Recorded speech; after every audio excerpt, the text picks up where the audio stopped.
To this video from zonalaudio.com. We have recently just released this Ableton project file, which you can download now from zonalaudio.com. It is kind of rough, tough, hypnotic UK style techno track, and in this video just want to take a look at how we made the main pad, the broken chord and the vox. So these are all elements that are in audio, but there was significant processes to actually achieving this. So we'll be taking a look at that today. If you find this video useful, informative or helpful in any way, please do like and subscribe. Also check out our Patreon. With that out of the way, let's crack on with some of these processes. So here is the pad that we're initially going to take a look at.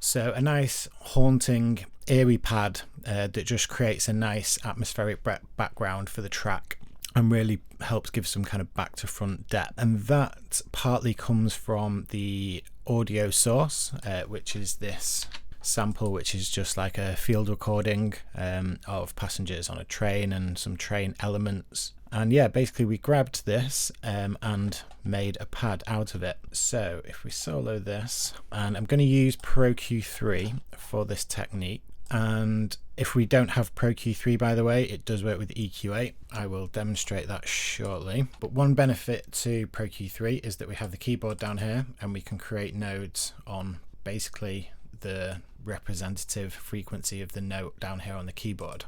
So if you don't see this, you can toggle it on and off here. And the aim was to create a chord out of this real world sample that doesn't necessarily have any kind of pitch or tonality. So we were working in D minor, and if we look up the chords of D minor, and basically you can get creative here, you can create a significant amount of tension based on the chord that you choose. So if we go for D minor ninth, which would be a nice place to start, the notes are D, F, A, C and E. So we can just look on here.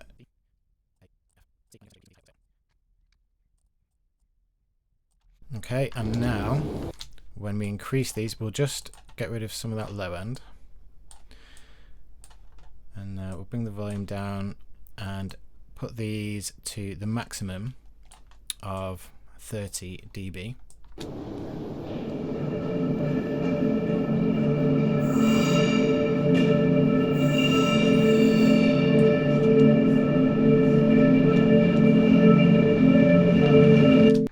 So we can hear that tone coming out now, almost similar to how resonators work in Ableton. So I'm going to bring these ones down a bit. Just a note here that this does go up to 30 dB. When we look at doing it with the Ableton EQ, this only goes up to 15 dB. So we'll basically just duplicate that and it'll give a similar result. So yeah, we basically go from there and then add some reverb. Pro R is nice for stuff like this, but pretty much any reverb would do.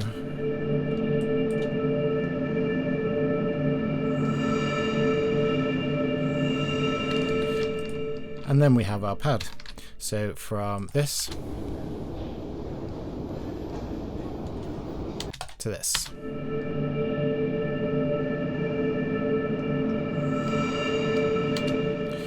And there's quite a lot of options here as to, you could choose more notes in the middle, we could reduce this further and also get some up the top.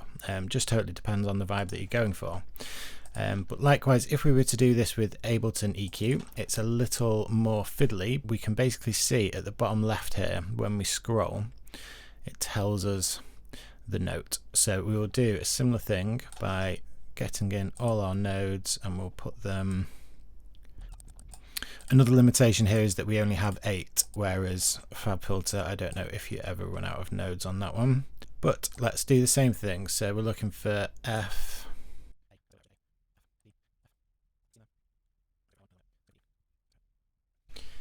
So as I was moving around, my eyes were firmly fixed here, looking at the notes. So now we'll select all. We can increase the Q of all of them. Oh, we still have one more that we can use.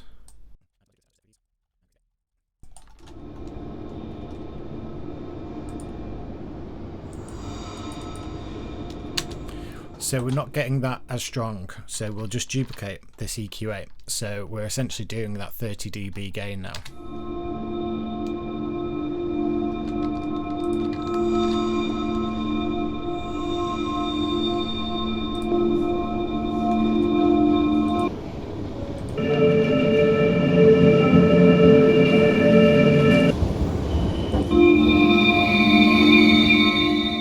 So we're getting a significantly different result there because of the actual nodes that we've chosen, and obviously some of these might be problematic in this area, but again, it's all about trial and error and having a bit of fun with these things, then pushing into reverb.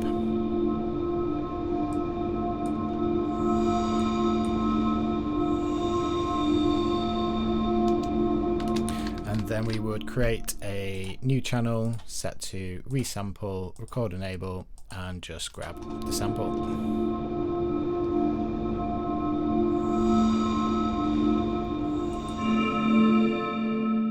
Okay, so we were working to a reference that had a really nice kind of big broken chord, would be a good way to put it, a cross between just a noisy hit and a tonal chord.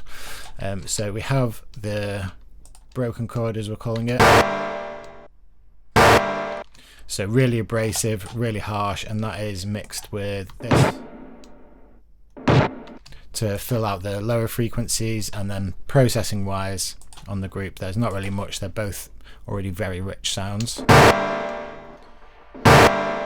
So that sounds really quite grim and brutal. That is because of the group saturation and clipping within here. There is another video on this that goes into detail here. Basically, listening to that on its own isn't representative of the sound that we get with all these things pushed into the group processing together.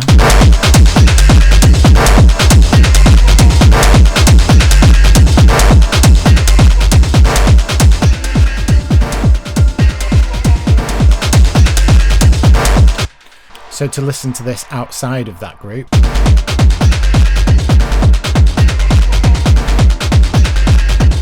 it has nowhere near as much bite and kind of gritty aggression to it.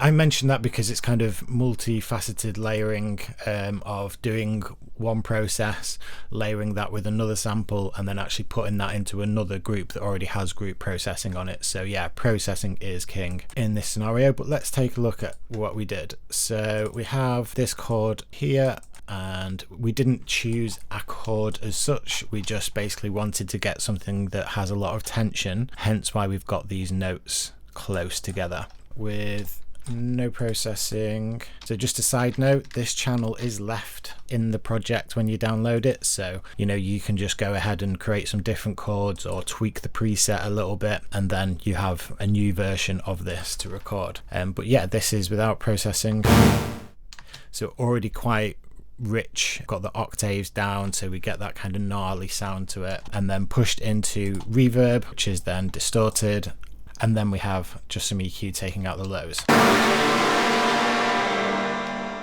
So you hear big old reverb tail on that. If we get our resampling channel,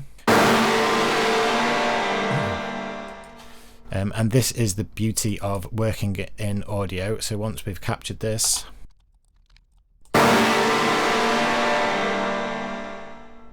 so we have that big reverb tail, and now we can go in and edit the audio either here on the envelopes in the clip gain, or just use the fades.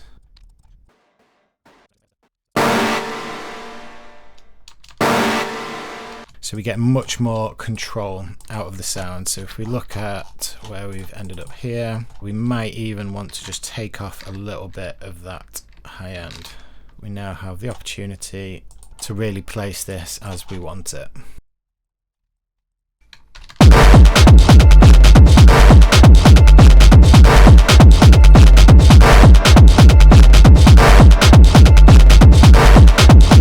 But again, without that volume automation.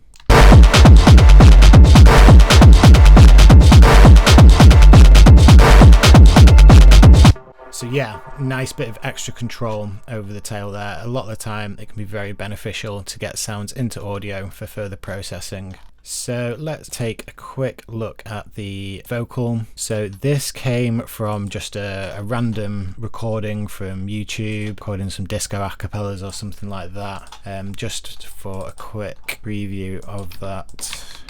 So again, in the project, this is left in the project, so you can essentially, we've called it Vox Alt, so you can do this processing and get some different parts of the sample, which we can do now just to demonstrate how easy it is.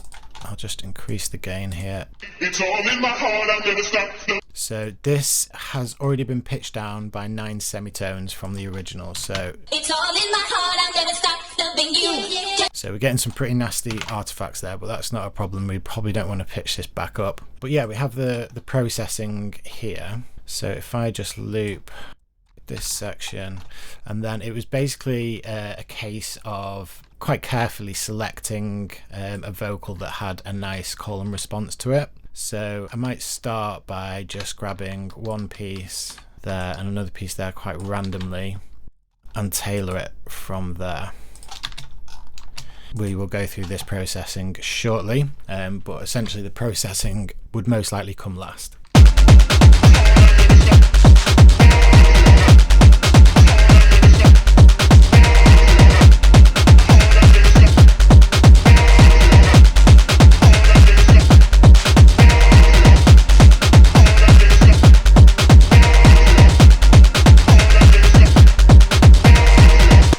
So we might want to go in and adjust some of the timing, but that's sounding okay as it is. And then the processing is largely dynamic, so basically getting some volume movement both in using filters and chop and chain, which is available for free on zonalaudio.com. If you've not seen it, 2 different auto pans set to 0 phase. One can be set to chop and one can be set to chain. So this one we're doing 8 notes. If we take this off,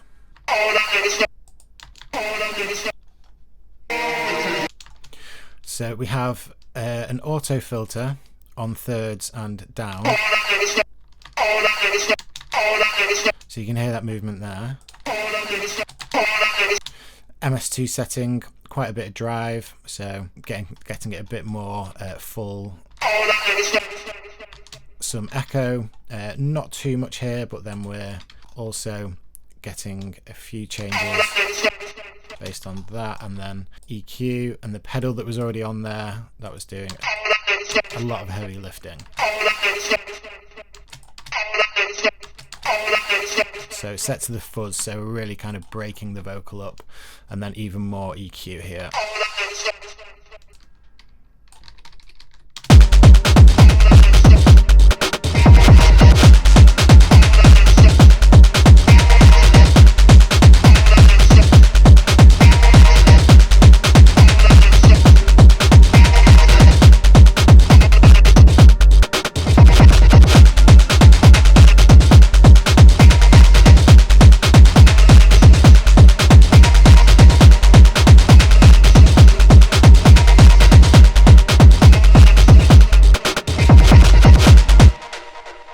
Cool, so that's it for this video. I hope it was helpful, informative, or entertaining in some way. If it was, please like and subscribe, as it really does massively help the channel.